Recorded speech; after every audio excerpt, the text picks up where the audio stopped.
The Assembly will hear an address by Her Excellency Sheikh Hasina, Prime Minister of the People's Republic of Bangladesh. May I request protocol to escort Her Excellency.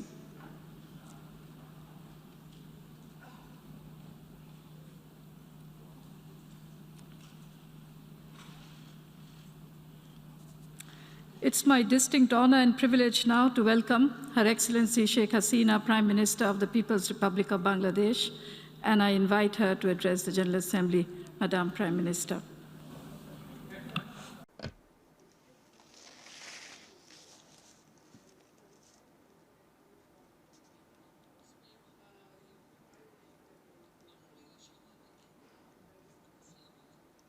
Mr. President, Assalamu alaikum. I congratulate you on your election as the President of the 76th session of the United Nations General Assembly.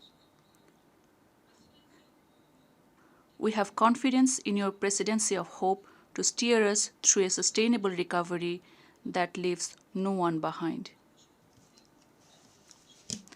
I also congratulate Mr. Volkan Bozkir, the preceding president, for his leadership in the face of unprecedented challenges during the historic 75th session of the General Assembly.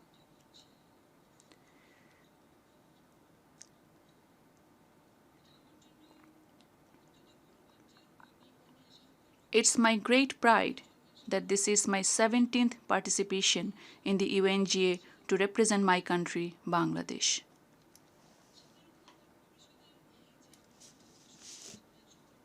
The 76th UNGA comes at a time when COVID-19 is claiming lives across the globe. Many countries are being affected by recurring waves of new variants. The pandemic has battered the health systems and economies across the world.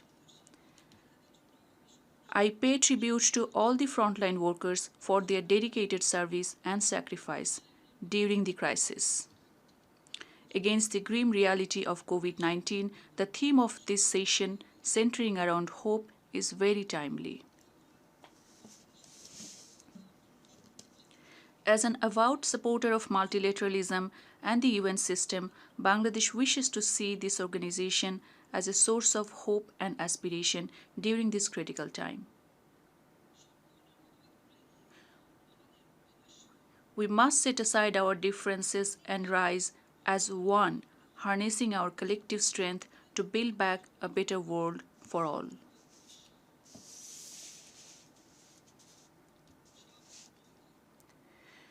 Mr. President, this is a very special year for us.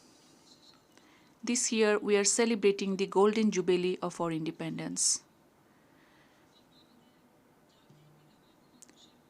This celebration coincides with Mujib Year, the birth centenary of the father of the nation, Bangabandhu Sheikh Mujibur Rahman.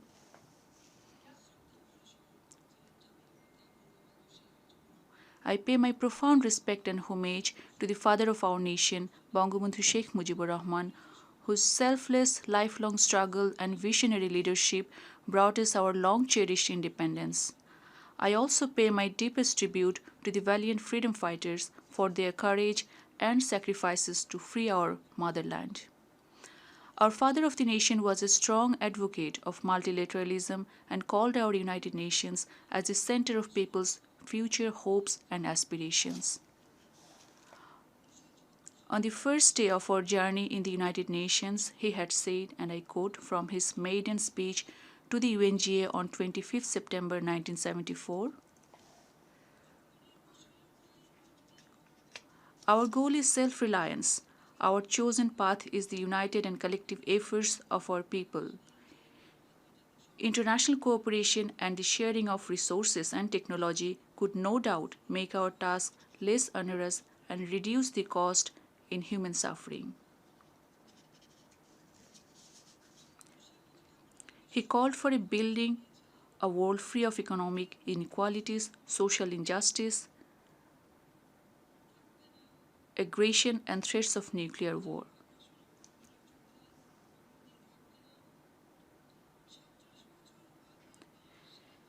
These are relevant as relevant today as they were 47 years ago.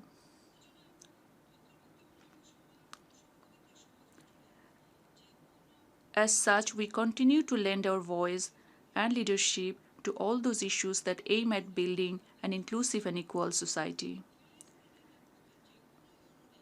Our calls for fixing equality, our firm position against any form of injustice as against the Palestinian people, resolution of the Rohingya crisis, and promoting climate justice are a few examples of our global commitment.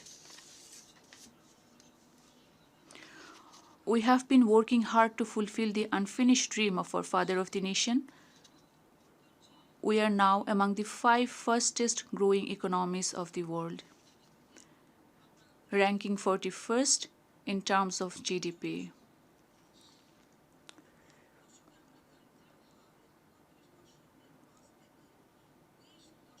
Over the past decade, we have reduced the poverty rate from 31.5% to 20.5%. Our per capita income jumped to more than threefold in just one decade to $2,227 US. Our foreign currency reserve has reached all-time high to 48 billion US dollars. Bangladesh has made impressive progress in socio-economic sphere and women empowerment during last decade.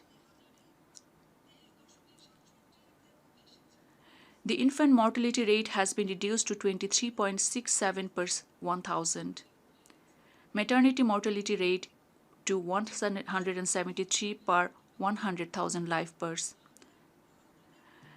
The average longevity of people rose to 73 years. According to World Economic Forum, in political empowerment of women, Bangladesh is ranked 7th ahead of its regional neighbors since 2014.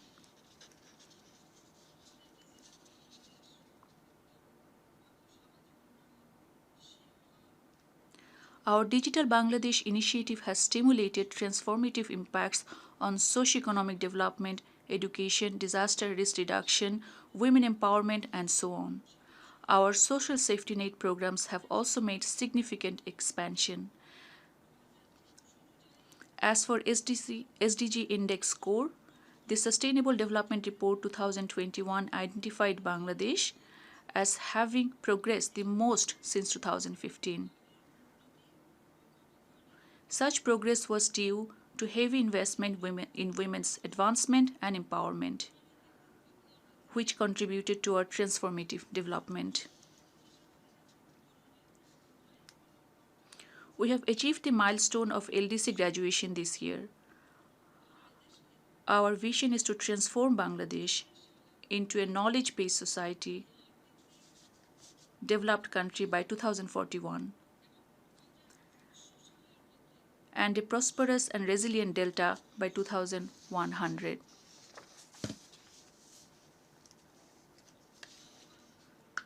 Mr. President,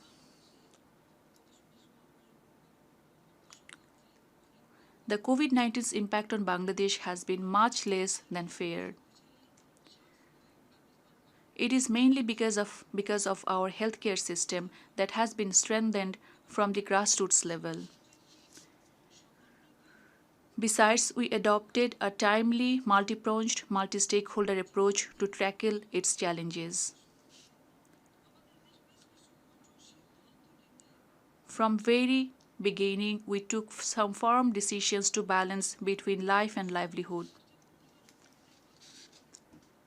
They included 28 stimulus packages to the tune of 14.6 billion US dollars or 4.44% of our GDP to keep our economy afloat. We have allocated 1.61 billion US dollars for vaccines in the current budget cycle.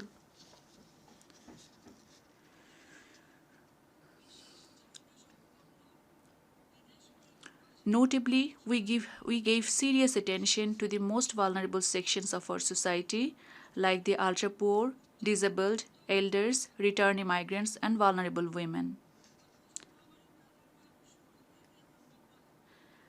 At the outbreak of the pandemic last year, we immediately distributed cash and other kinds of assistance to nearly 40 million people. Our well-timed intervention and our people's resilience helped us achieve over 5% economic growth in 2020.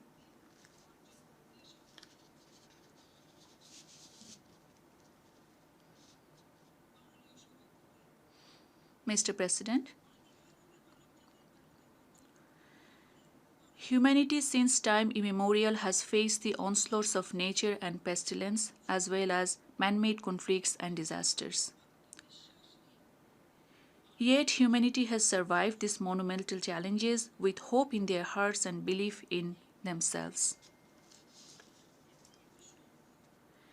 This pandemic is another such crisis from which many inspiring stories of human survival and magnanimity have been born. Sadly, though, this malaise seems likely to be here for a while. And therefore, as we have in the past, must come forth with fresh, inclusive, and global ideas to fight this common enemy.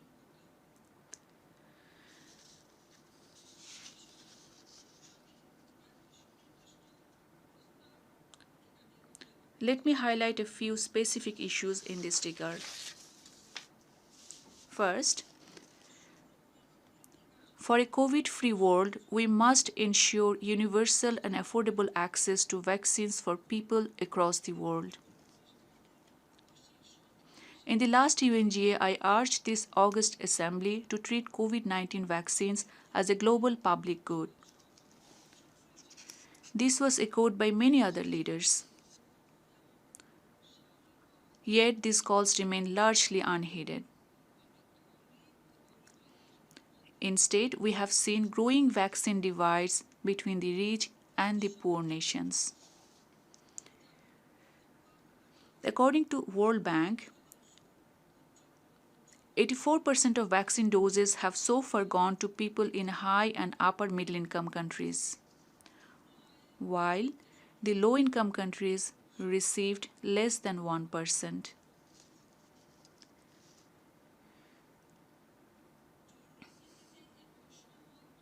This vaccine inequality must be addressed urgently. We cannot chart out a sustainable recovery and be safe by leaving millions behind.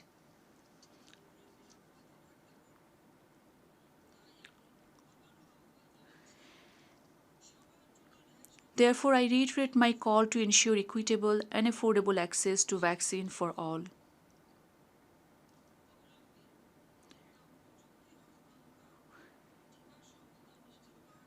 Immediate transfer of vaccine technologies could be a means to ensure vaccine equity. Bangladesh is ready to produce vaccines in mass scale if technical know-how is shared with us and patent waiver is granted. Second, the pandemic has disproportionately impacted the climate vulnerable countries.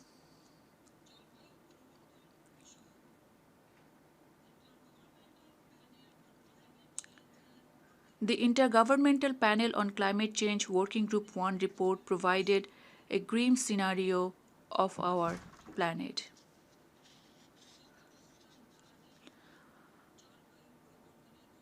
Unless there are immediate measures, the devastating impacts of climate change will be irreversible. No country, rich or poor, is immune of the destructive effects. We therefore call upon the rich and industrialized countries to cut emissions, compensate for the loss and damage, and ensure adequate financing and technology transfer for adaptation and resilience building.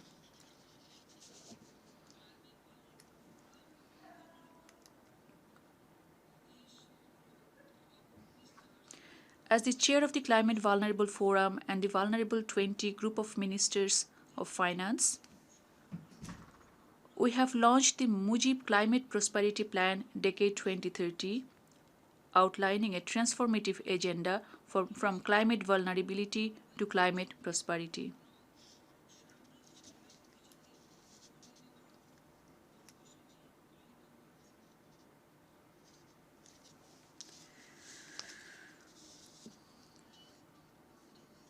The upcoming COP26 summit in Glasgow provide us with a good opportunity to rally support for such new and inclusive ideas. Let us not miss out on this opportunity.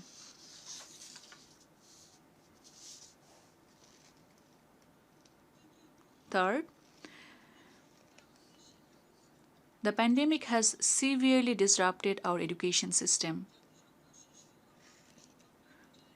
According to UNICEF, close to half of the world's students were affected by partial or full school closures.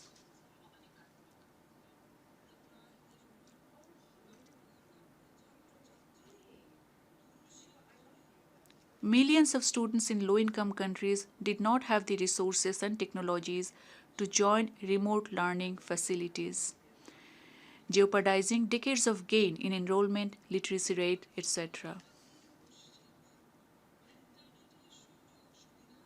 We need a global plan to prioritize education recovery by investing in digital tools and services, access to internet, and capacity building of teachers. We also call the UN system to rally partnership and resources to make that happen. Fourth, despite the unprecedented challenges by the COVID-19 pandemic, we are on the track to graduate from the LDC category. The COVID-19 pandemic, however, has put at risk the graduation prospect and aspiration of many countries.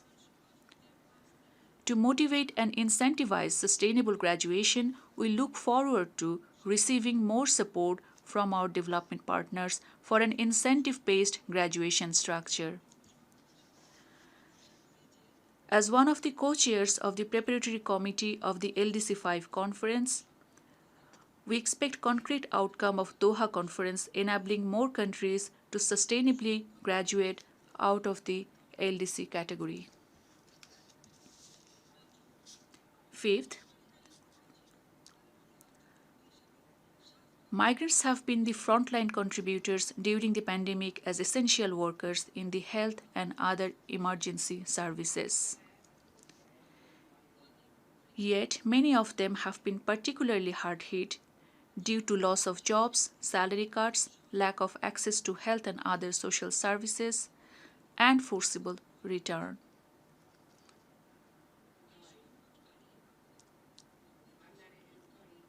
We urge the migrant receiving countries to treat them fairly and protect their job, health, and well being during this trying time.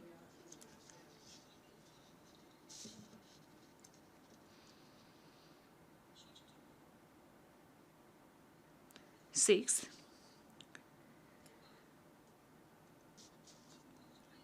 the Rohingya crisis is in its fifth year now. Yet not a single forcibly displaced Myanmar national could be repatriated to Myanmar. Despite the uncertainty created by the recent political developments in Myanmar, we expect enhanced focus and active support of the international community to find a durable solution to this crisis.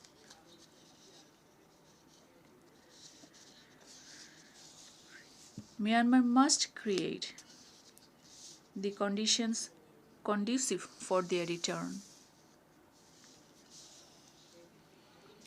We are ready to work with the international community on this compelling priority.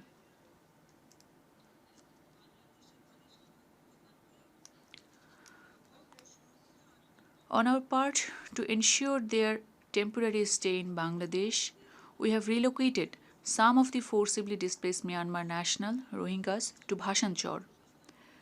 We have also included all eligible from them in the national vaccination drive to curb the spread of COVID in the camps. I would like to reiterate that the crisis was created in Myanmar and its solution lies in Myanmar.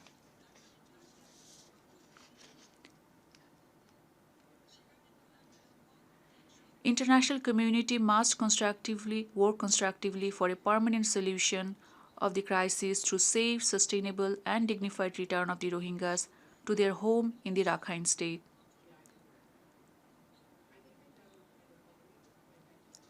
For that, the international community needs to support all the efforts.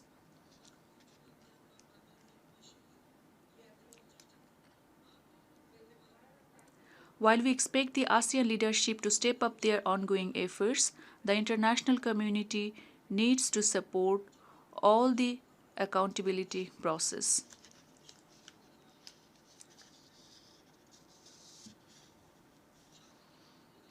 Mr. President,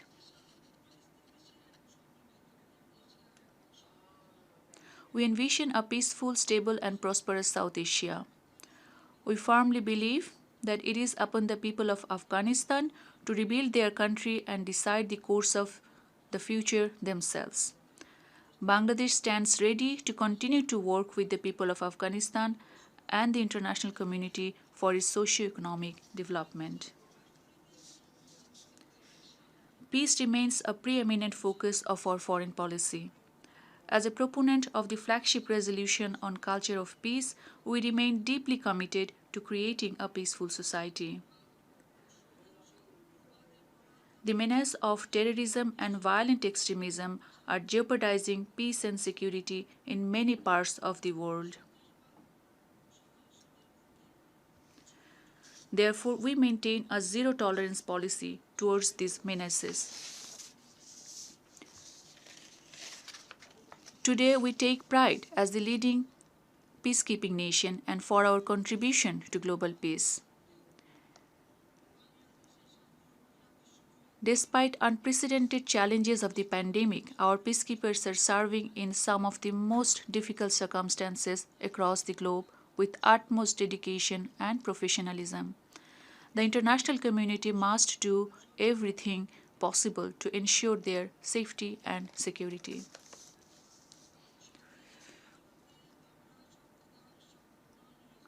As per our constitutional obligation, we have always been a steadfast supporter of complete disarmament. We firmly believe that the ultimate guarantee of international peace and security lies in the total elimination of nuclear weapons and other weapons of mass destruction. It was from that conviction we ratified the Treaty on the Prohibition of Nuclear Weapons, TPNW, which entered into force earlier this year. Mr. President,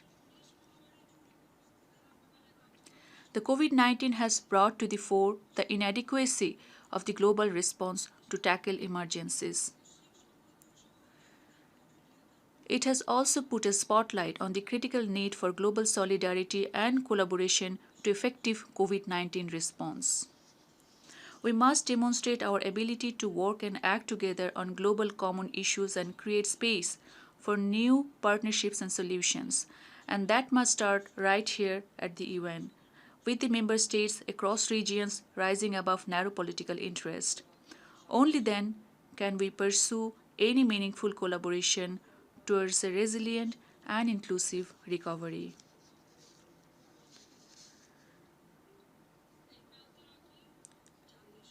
At this critical juncture, the United Nations stands as our best hope. Let us join our hands together to keep that hope alive.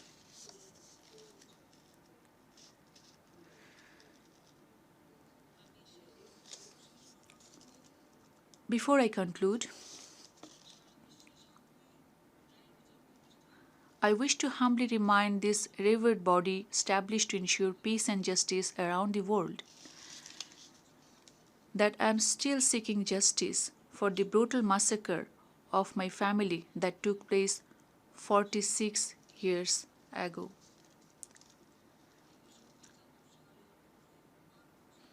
It was early in the morning of August 15, 1975. A band of renegade killers ruthlessly assassinated my father, the father of the nation and the then President of Bangladesh, Bangabandhu Sheikh Mujibur Rahman. My loving mother, Sheikh Faziluddinessa Mujib, my three brothers, freedom fighter Captain Sheikh Kamal, freedom fighter Lieutenant Sheikh Jamal, 10 years old Sheikh Russell, and my paternal uncle, freedom fighter Sheikh Abu Nasir.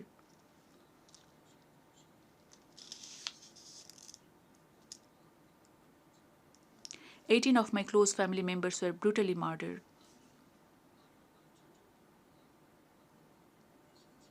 My younger sister Sheikh Rehana and I survived the carnage as we were abroad at that time. For 6 years we were on exile, suffering from the agony of losing near and dear ones.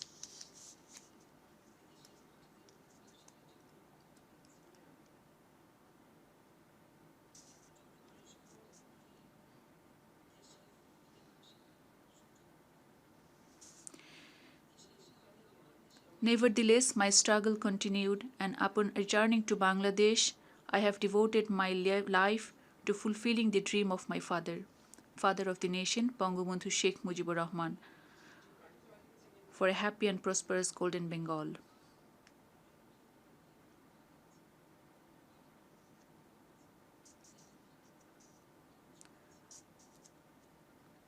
I have faced death threats multiple times. I have been imprisoned multiple times, but I never stopped.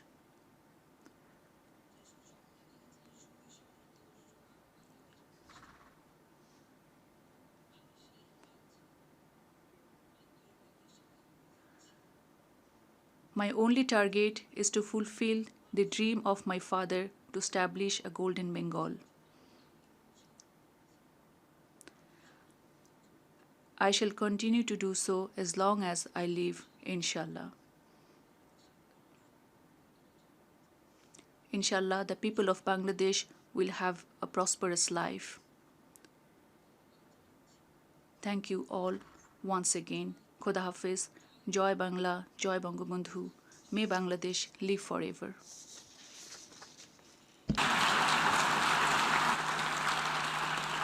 On behalf of the General Assembly, I wish to thank Her Excellency Sheikh Hasina, Prime Minister of the People's Republic of Bangladesh, for her statement, and I request protocol to escort Her Excellency.